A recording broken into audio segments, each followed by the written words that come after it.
পাশাপাশি তরুণদের একটা অভিযোগ চলে এসে তাদের অনেক যোগ্যতা আছে কিন্তু তাদের চাকরি নেই। কর্মসংস্থানের সুযোগ সৃষ্টি করে দেওয়ার জন্য এনামুল হক এনামের কৌশল কি এখন বর্তমানে?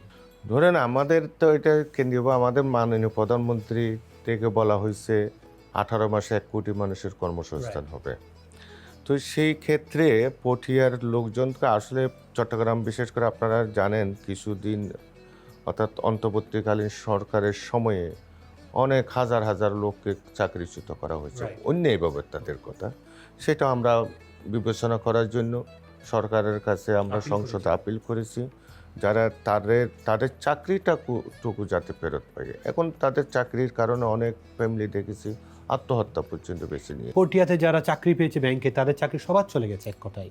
শুধু পটিয়া না, অনেক হ্যাঁ, আমি পটিয়াতে একটু কথা বলছি যে পটিয়াতে সদস্য সংখ্যা এটার ক্ষেত্রে বেশি। পটিয়ার সংখ্যা বেশি, কিন্তু চট্টগ্রামে যারা চাকরি এই ইসলামী ব্যাংক থেকে বিশেষ করে। তো এইটা যেটা বলা হচ্ছে কোনো একটা রোশন হলে পরে তাদের চাকরিটা খোয়াতে হয়েছে। পটিয়াতে একটা কমার্শিয়াল জোনের মতো, সেই জায়গায় অনেক বড় বড় শিল্প প্রতিষ্ঠানের মালিক কিন্তু পটিয়াতে। তো সেই জায়গায় আপনি কি চাইলে তো পারেন নিশ্চয়ই তাদেরকে কর্মসংস্থান সুযোগ সৃষ্টি করে দেওয়ার জন্য? না, আমরা অলরেডি কথা চলতেছে, আমাদের বিভিন্ন শিল্প গোষ্ঠীর সাথে কথা চলতেছে যাতে আমাদের পটিয়ার লোকদেরকে একটু অগ্রাধিকার ভিত্তিতে দিয়ে চাকরি দেওয়া যায়।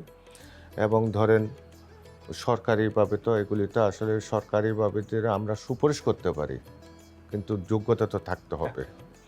এখন প্রাইভেটে যার যে অবস্থান আছে ওই হিসেবে চাকরির ব্যবস্থা করার জন্য আমরা অনেক কয়েকটা শিল্প গোষ্ঠী। আপনি কিরকম আশাবাদী বা তারা কি স্বপ্ন দেখতে পারে? হ্যাঁ, মানুষ তো আসলে স্বপ্ন নিয়ে বাঁচতে চাই। মানুষের স্বপ্ন থাকবেই, যতদিন মৃত্যু না হওয়া পর্যন্ত স্বপ্নই থাকবে। এই স্বপ্ন কারো বাস্তবে রূপ নেই। মৃত্যুসজ্জাতে সেও বাঁচার স্বপ্ন দেখে।